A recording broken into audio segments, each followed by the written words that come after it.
एक आदमी जागा और देखा उसका रूममेट दीवार के कोने में छुपा है। उसने बुलाया लेकिन सामने वाले ने कोई जवाब नहीं दिया। हैरान आदमी चकरा गया, इसलिए उसने पास जाकर देखने का सोचा कि यह लड़का क्या कर रहा है। लेकिन अगले ही पल रूममेट मुड़ा और आदमी की तरफ झपट पड़ा और उसके गले पर काट लिया।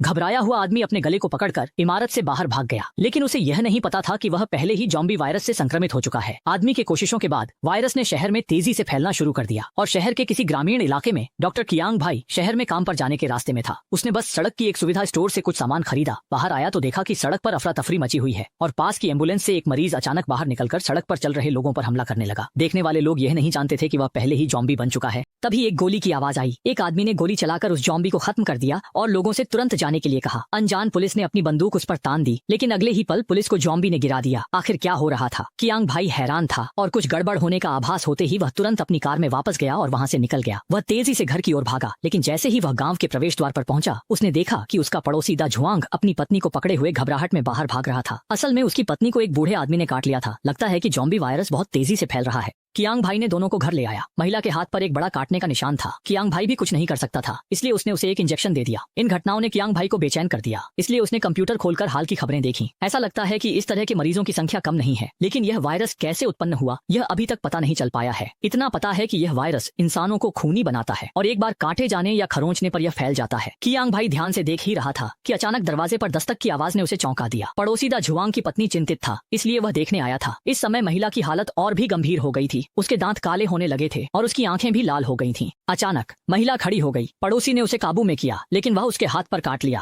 कियांग भाई और दा जुआंग ने उसे पकड़ने की कोशिश की, लेकिन महिला का सिर मेज के कोने से टकरा गया और वह बेहोश हो गई। कियांग भाई पड़ोसी के घाव पर पट्टी बांध रहा था। तभी रेडियो पर अचानक खबर आई कि ज़ॉम्बी वायरस अब नियंत्रण से बाहर है और सभी नागरिकों को घर में ही रहने की हिदायत दी गई। इसी समय कियांग भाई को अचानक एक फोन आया। डॉक्टर ने बताया कि शहर लगभग पूरी तरह से गिर चुका है। सेना ने उपनगर में एक सुरक्षित क्षेत्र स्थापित किया है। वायरस के टीके पर शोध करने की आवश्यकता है, इसलिए कियांग भाई को वहां समर्थन देने के लिए बुलाया गया है और उन्हें ऊपर से निर्देश मिले हैं कि वे किसी खतरे वाले संक्रमित व्यक्ति को मार सकते हैं। ऐसा लगता है कि स्थिति कल्पना से कहीं अधिक गंभीर है। कियांग भाई ने जवाब देने की कोशिश की, लेकिन फोन का सिग्नल चला गया। कियांग भाई के गंभीर चेहरे को देखकर पड़ोसी और ज्यादा डर गए। अंततः कियांग भाई ने जो कुछ सुना था वह सबको बता दिया। इसके बाद कुछ लोग सुरक्षित क्षेत्र की ओर रवाना हुए, लेकिन वे थोड़ी ही दूर चले थे कि सेना द्वारा स्थापित चेक पॉइंट ने उनका रास्ता रोक दिया और उनमें से एक सैनिक ने ट्रिगर दबा दिया। इन कुछ गोलियों की आवाज ने पास के ज़ॉम्बीज को आकर्षित कर लिया। जैसे ही वे कार से उतरे, दा जुआंग की पत्नी पूरी तरह से ज़ॉम्बी में बदल गई। सैनिकों ने तुरंत गोलीबारी शुरू कर दी और पड़ोसी अंकल और दा जुआंग की पत्नी वहीं पर मारे गए। लेकिन संकट अभी समाप्त नहीं हुआ था, क्योंकि जंगल में छिपे ज़ॉम्बीज का झुंड तुरंत बाहर आ गया और अप्रस्तुत सैनिकों पर हमला कर दिया। अंत में केवल कियांग भाई और दा जुआंग ही भागने में सफल रहे और दोनों ने गाड़ी चलाना जारी रखा जब तक कि सुबह नहीं हो गई। रास्ते में सर्वनाश दृश्य था। सभी लोग पागलों अपनी जान बचाने के लिए भाग रहे थे और इस समय मानवता का मूल्य